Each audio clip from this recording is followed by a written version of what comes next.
Okay, ladies and gentlemen, Paul Chamberlain, the Air Force guy, coming to you today, this Sunday, to talk about getting your camper ready for the season.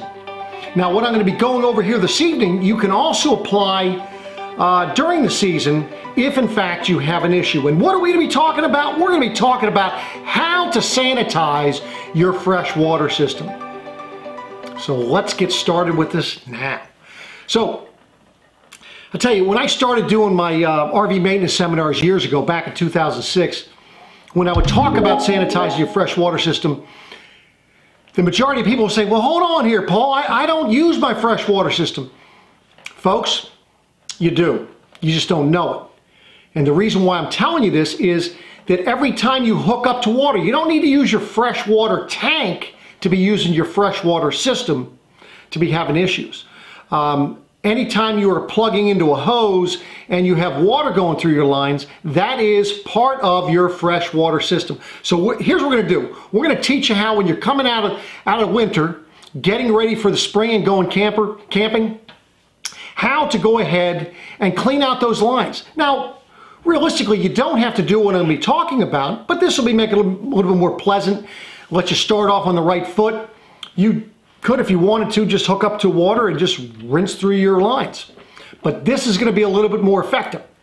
Now, there's a number of different ways that you can do this, and I'm going to talk to you about 3 different ways. Well, 2 are going to be using chemicals that are approved in the RV and boating industry. Now, 1 is using Spring Fresh. And this stuff is basically, you're going to be filling your freshwater tank about halfway and then putting this into the freshwater tank and then running it through the lines. This is 1 part. This one here, if you were going to use either of these 2, I would tell you to use the 2-part system. Now, what you want to do when you do this is follow the instructions on here, put it in your freshwater tank, and after you want to probably fill it up about 3/4 of the way. And then you want to get, if you just have a towable, you could do one of 2 things. You go ahead and hook up to your vehicle and take it around the block a couple times and let that slosh around in your freshwater tank. Or if you just want to make sure that your stabilizers aren't down, just get in the coach and just rock it a little bit and get it to agitate to make sure that it mixes real well. And what you're going to want to do at that point, then you're going to want to run it through each of your lines, starting with whatever, could be your outside shower, could be your kitchen sink, could be your sink in the bathroom, could be the shower in the bathroom, could be, another bathroom if you have a second bathroom. But you want to run it through each of the lines, and I would tell you to run it for 10-15 minutes through each of them. Now, when you're done all that, what I would tell you to do is leave that in your system at least overnight. The next day, what you do is you're going to come out, you're going to go ahead, and at that point, you're going to empty your freshwater tank. And while you're letting that empty, what you want to do is remove the plug that'll be on your water heater. Remove that. Sometimes you might have an anti-rod. If you have a Suburban water heater, this is what you're going to have. If you have an Atwood water heater, this is what you're going to have. And I know some other people have other types. Just drain your water heater, put the plugs back in, close the valve on your freshwater tank, or put the plug back in if you have a plug on the bottom. And at that point, what you want to do is fill the freshwater tank up again. And now you want to rinse through the lines. Now see, you're using the reason why I'm having you use your freshwater tank and not your hose connection, because we're taking care of the lines from your water tank through your water pump, because you want to make sure that's working as well. You want to rinse through the lines.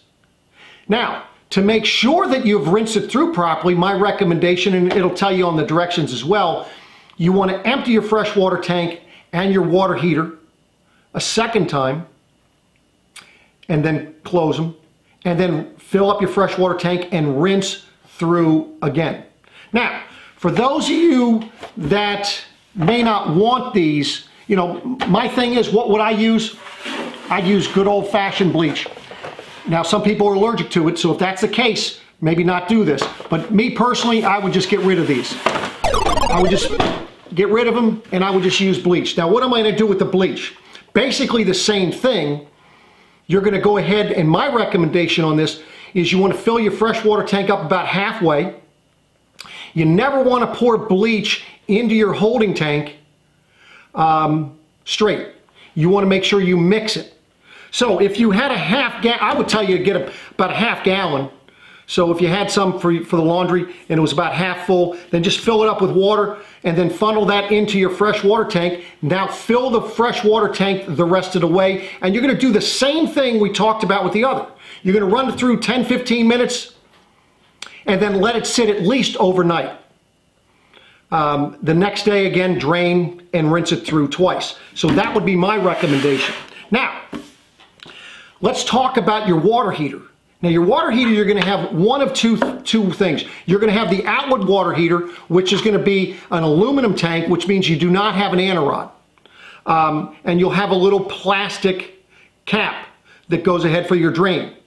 For your suburban water heaters, you're going to have what they call, it's an anode rod. And you'll be able to tell if it's bad. If you're not sure whether it's bad, ladies and gentlemen, take that to a parts department and have somebody that knows what they're talking about to see whether or not you need to replace it. You need this so that you do not rust out the steel tank in a suburban. The outlet water heater has an aluminum tank. So basically it would look like a toothpick or an ice pick, just wouldn't be pointy if it was bad. So it would eat up this part here. Now, when you remove your tank, what you want to do to help flush it out is get yourself one of these, and what this will help you through is rinse through, get all the little sediment and so forth out of the water heater. And if you do that a couple times a year, or at least before you put it away for the winter, before you winterize it, folks, things will work so much better. Now, I know some of you have seen people that have used something like this. Basically has a little valve that you can turn to empty the water heater. Folks, I do not recommend these, whether you have a suburban water heater or whether you have an outlet water heater. And the reason for that is because that is just another fail area, and that could create issues in the event that something fails in that and your water heater were to drain and you're not knowing about it. That could create issues for you. And that could get pretty bad, burn up a water heater of the element. It could cause a fire, number of things. So I do not recommend this type of drain plug for your water heater. I would just do the old-fashioned way. Go ahead and remove the plug and empty that. Now, what you want to do from this time going forward, anytime that you go camping, the day that you're finished camping, before you leave the campground, what my recommendation would be, turn off your water heater before you start and empty your tanks, and run the hot water side till it cools down. So before you leave the campground, you want to pull your plug on the water heater, also pull the blow point drains, and just set the plugs, if you have them, set them in the water heater door, and when you get home, put things back together. This way here, you're draining any water out of your water lines as you tow it home, and folks, by not having water sitting in your lines, you are not going to have those odors as much as you would. Now, something else that you need to do, highly recommend that you do, is when you are camping, is get yourself a good water filter. Not that you're going to go ahead and be drinking the water, but this way here it's going to keep the sediment and all these different things out of your water heater and your freshwater system, through your water lines. If you're filling your freshwater tank, if you're that way you're not getting that through where the water pump is. Everybody knows that at the water pump there's a little screen there, right? And every year you should check that to make sure that it's not clogged up. Because if it is, you need to unscrew that. You'll be able to look on your water pump and see that. And some people, it's kind of hard to get to the water pump, but there's a little screen on that, and you want to check that on a regular basis. This will negate you having issues with that. Now, the way you connect your water filter is I would tell you to put the water pressure regulator on the spigot, put this on, and then connect your hose. And that will keep things clean. Now, for those of you that may have other issues with your water, they have these little things, these things here. You know, maybe you're using a freshwater tank.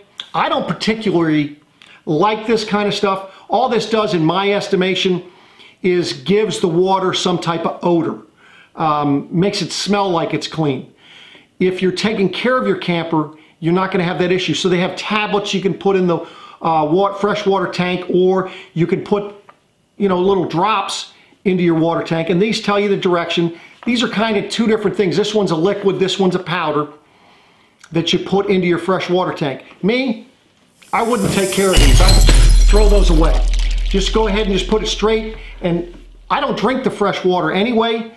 I bring bottled water. Now, the other thing that they have for you is they have all these for your tanks. Now, something I would highly recommend you do initially is, when you're getting your camper ready for the season, is use what they call a toilet seal, as well as a drain valve lubricant, so that this way here you don't have the issue. Now, if you do this twice a year, you're going to be far better off than those that don't.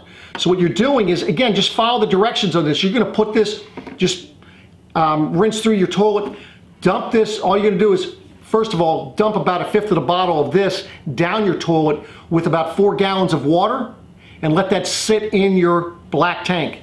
Make sure your black tank's clean. Then you set this, just dump this in the toilet and let that sit in the toilet bowl. And what that's going to do is lubricate the toilet seal. The next thing we could do with this, this is your valve, drain valve lubricant. What you're going to do is, after you let it sit in the black tank for a while, you're going to go down and you're going to pull and close your black tank valve. And what that's going to do is that's going to go ahead and lubricate that. Now, you could do the same thing for your gray tank on this. Okay? Most people don't have that type of valve for your freshwater tank, so do not use this in the freshwater tank. You will not like it. This is gray and black tank. This will help with those knives and keep them well lubricated. So that's what you want to use those. Now, the next things that you have gray water odor control. You have level gauge. And then, of course, you have tissue digester. Something I recommend you do, personally, I would just use the level gauge cleaner, both in the black and the gray tank if you have an issue. And I'm going to explain to you another way that you can handle that so you don't have that issue, especially in your black tank. But you put this stuff in the tanks.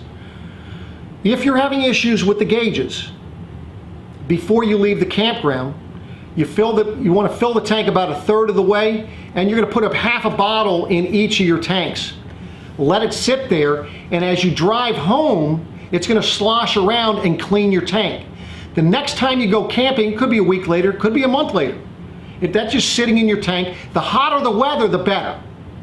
Next time you go camping, what you do at that point, you can go ahead and you don't need chemical in your toilet, because that'll take care of that.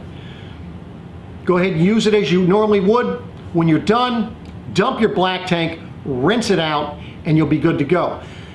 If you don't want to ever have an issue with your black tank again, my recommendation is, with the chemical you use, put water in your black tank before you leave the campground with your chemical.